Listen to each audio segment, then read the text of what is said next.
रामू एक छोटे से गांव में रहता था। उसके घर में उसकी बीवी मीना, एक बूढ़ी माँ और 2 बच्चे रहते थे।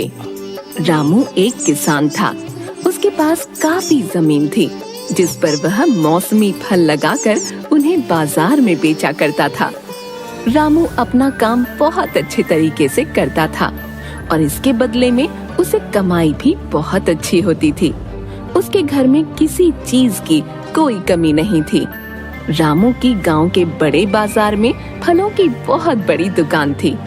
उसकी दुकान पर हमेशा ताजे और अच्छे फल मिलते थे, इसलिए लोग उससे फल खरीदना पसंद करते थे। रामू अपनी बीवी मीना से कहता है, आम की बहुत अच्छी फसल हुई है, लगता है पेड़ों पर खूब आम आएंगे। इस बार यदि मुनाफा अच्छा हुआ तो मैं तुम्हें सोने का हार बनवा दूंगा, ठीक है? मीना यह सुनकर बहुत खुश होती है और कहती है, सच कह रहे हो, यह तो बहुत अच्छी बात है। आमों का सीजन तो आ ही रहा है। यदि फसल अच्छी हुई तो आम बहुत अच्छी कीमत पर बिकेंगे। रामू अपनी दुकान पर बैठा था और ग्राहकों की भीड़ लगी हुई थी। अरे भैया, मुझे 2 किलो आम और 1 दर्जन केले दे दो भैया। भैया, मुझे भी 1 किलो आम और 1 दर्जन केला दे दो। इस तरह रामू की दुकान पर ग्राहकों की भीड़ लगी रहती थी।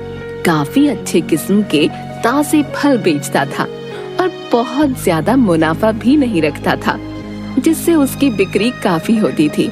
रामू की दुकान के बगल में गोपाल की भी फल की दुकान थी। गोपाल रामू से कहता है, अरे वाह भाई रामू, तुम्हारी तो बहुत अच्छी बिक्री होती है।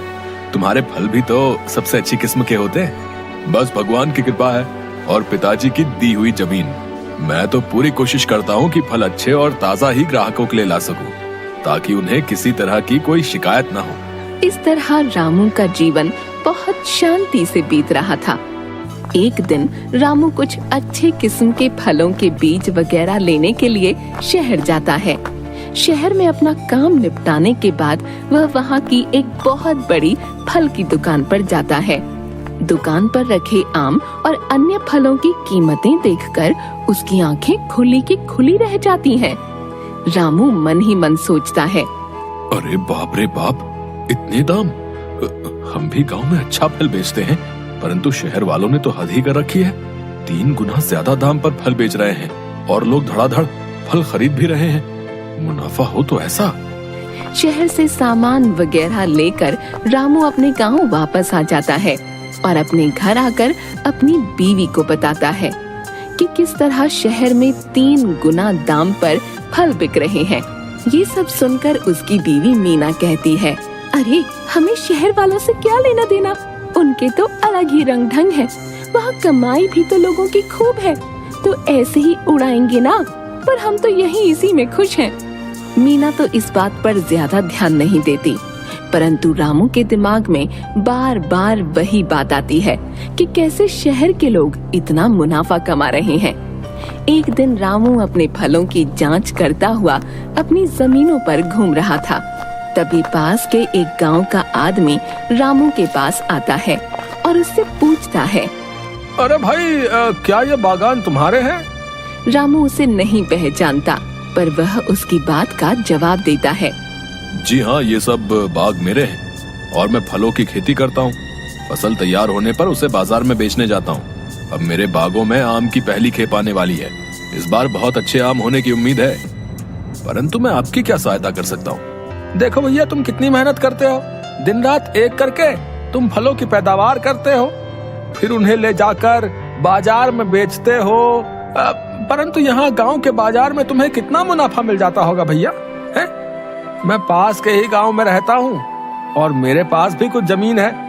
मैं उस पर फल के पेड़ लगाता हूँ और जब फल पककर तैयार हो जाते हैं तो उन्हें शहर में बेचने के लिए जाता हूँ। शहर में फल बेचने पर मुझे काफी मुनाफा मिलता है। हाँ, यदि तुम चाहो तो हम दोनों मिलकर काम कर सकते हैं। शहरों में फलों की बहुत डिमांड है और कीमत भी बहुत अच्छी मिलती है।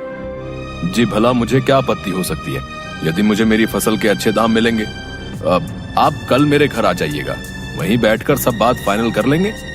मैं अपने घर में भी विचार विमर्श कर लूंगा। वह व्यक्ति रामू को अगले दिन आने के लिए कहकर वहाँ से चला जाता है। रामू घर आकर अपनी बीवी मीना को सारी बात बताता है। भाग्यवान, ये तो हमारी किस्मत अच्छी है। घर बैठे बिठाए हमें इतना अच्छा मौका मिल गया। हम इतनी ज्यादा मेहनत करते हैं, अच्छी क्वालिटी के फल हमारी जमीनों पर पैदा होते हैं, परंतु हमें अधिक मुनाफा कभी नहीं मिल पाया। यदि हमें ज्यादा मुनाफा कमाने का मौका मिल रहा है तो क्यों ना हम इसके लिए राजी हो जाए। तुम क्या कहती हो? जी, जैसा आप ठीक समझे। मुझे भी यह प्रस्ताव काफी अच्छा लग रहा है। इसमें मुनाफा भी दोगुना है।